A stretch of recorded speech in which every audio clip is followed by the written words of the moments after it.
Olá, digníssimos, tudo bem? Vocês estão bem?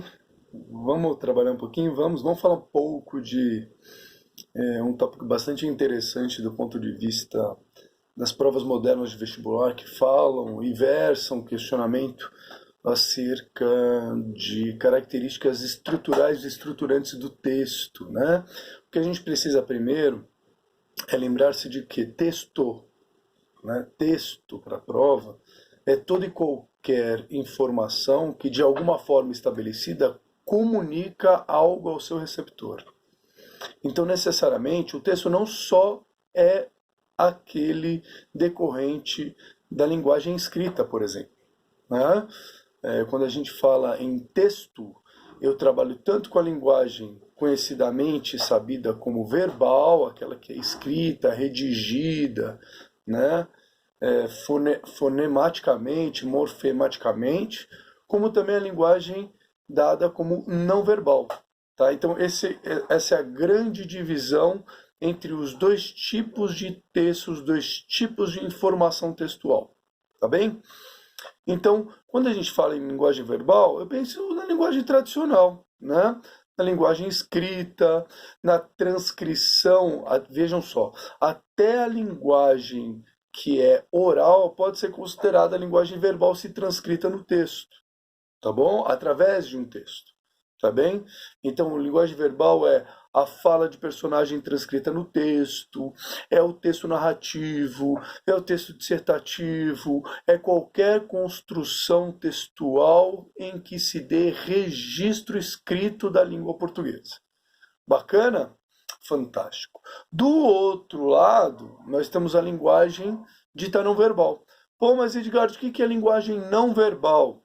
A linguagem não verbal diz respeito a todo texto, de novo, voltando ao conceito de texto, todo texto que também comunica uma determinada informação ao receptor, mas não através de letras, de fonemas, de morfemas, de palavras, de parágrafos, frases propriamente ditas. Então, por exemplo, o gestual é um exemplo de linguagem não verbal, né?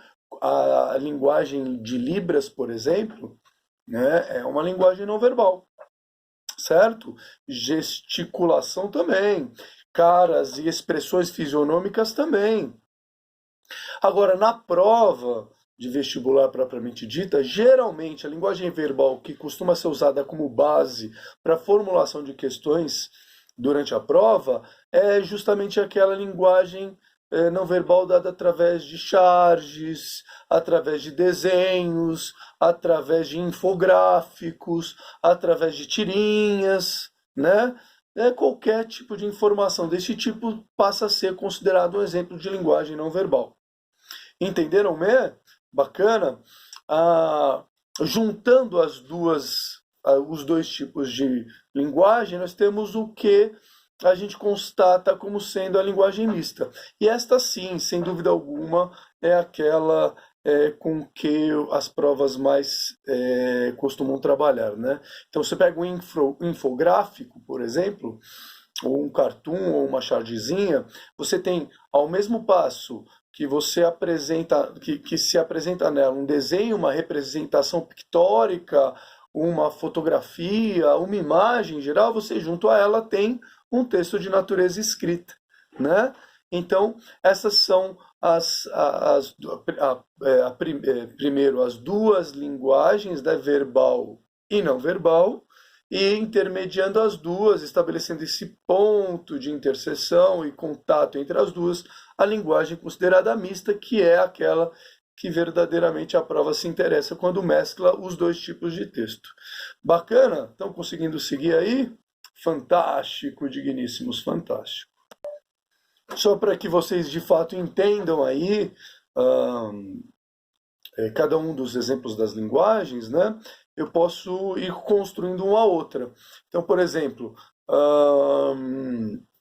a linguagem escrita se dá, por exemplo, na plaquinha que você observa sentado num estabelecimento comercial qualquer, né?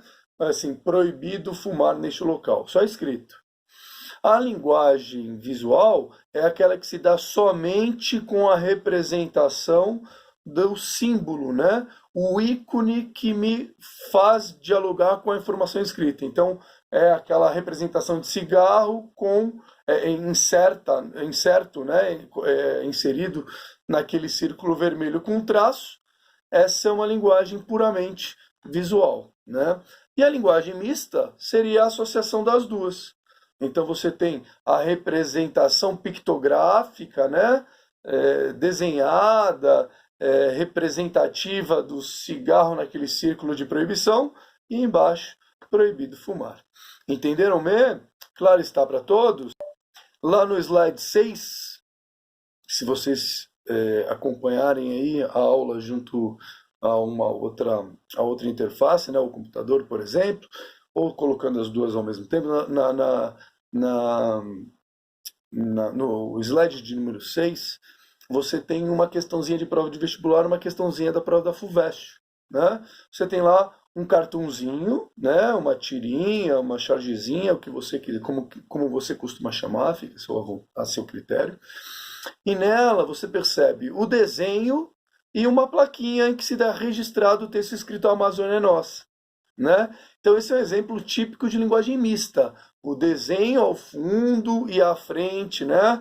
E no meio, bem centralizado, a suposta plaquinha fixada numa árvore, "A Amazônia é Nossa", com texto escrito. Isso é exemplo de linguagem mista. É aquela com que mais as provas de vestibular costumam trabalhar. Bacana?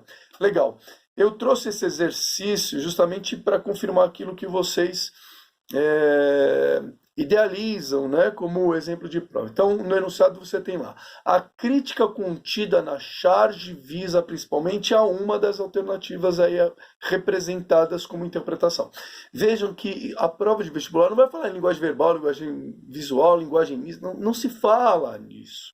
Mas indiretamente é necessário que você se lembre de que se trata de uma linguagem mista, porque necessariamente você vai ter que voltar a estabelecer a conexão. Você separa o texto escrito do texto visual, gráfico visual, e depois volta a conectá-los para entender propriamente e de forma bastante precisa a verdadeira intenção, o que a gente chama da intencionalidade discursiva dessa charge. Entenderam? Bom, o que é necessário que vocês saibam? Vamos lá, então. Nas alternativas aí, vocês se depararam, então, com algumas informaçõezinhas de leitura dessa linguagem mista, né? Presente na chargezinha, presente na tirinha. Muito bem. Com que eu preciso tomar cuidado? Eu não posso desconsiderar uma em detrimento da outra linguagem, desconsiderar a outra linguagem em detrimento da primeira linguagem. Não posso, né? Embora eu saiba que as duas estão ali presentes, eu preciso eventualmente separá-las para entender melhor, mais proficuamente, mais precisamente, eu preciso considerá-las ambas, tá bom? Para entender a verdadeira intenção. Na letra A fala-se assim: o ato de reivindicar a posse de um bem, o qual, no entanto, já pertence ao Brasil. Isso é bem verdade, mas não se dá aí a crítica da charge. Quando eu falo "a Amazônia é Nossa", se eu ler só "a Amazônia é Nossa", fica parecendo verdadeiramente que, através do texto escrito, eu estou reivindicando algo, a posse desse bem, a Amazônia, que já é nosso, já é do Brasil. Vejam a importância que há em conectar a linguagem escrita à linguagem visual. Porque a linguagem visual ao fundo evidencia para mim que, muito embora esse bem seja reivindicado através do texto escrito, o cuidado tomado com a Amazônia, dada a metonímia das árvores cortadas, queimadas ao fundo, cuja única árvore, né, esse conjunto de árvores cuja única árvore viva, né, bem conservada, é aquela que está centralizada, a única que há, né, me dá a impressão daquilo que eu verdadeiramente preciso buscar. Que embora eu reivindique, ou a personagem reivindique a posse da Amazônia, que é um bem já pertencente ao Brasil, claramente se percebe que não há cuidado algum com a Amazônia, com esse bem reivindicado. Entenderam isso? Essa é a razão pela qual a letra E é a alternativa à resposta. Descompasso entre a reivindicação de posse e o tratamento dado à floresta. Entenderam isto? Bacana?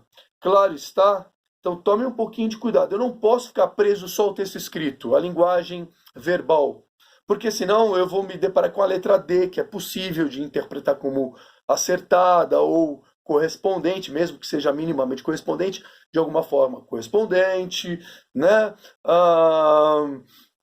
O desejo obsessivo de conservação da Amazônia brasileira, da natureza brasileira, talvez só se eu tivesse circunstâncias um pouco mais bem estabelecidas aí na chargezinha, que não é o caso,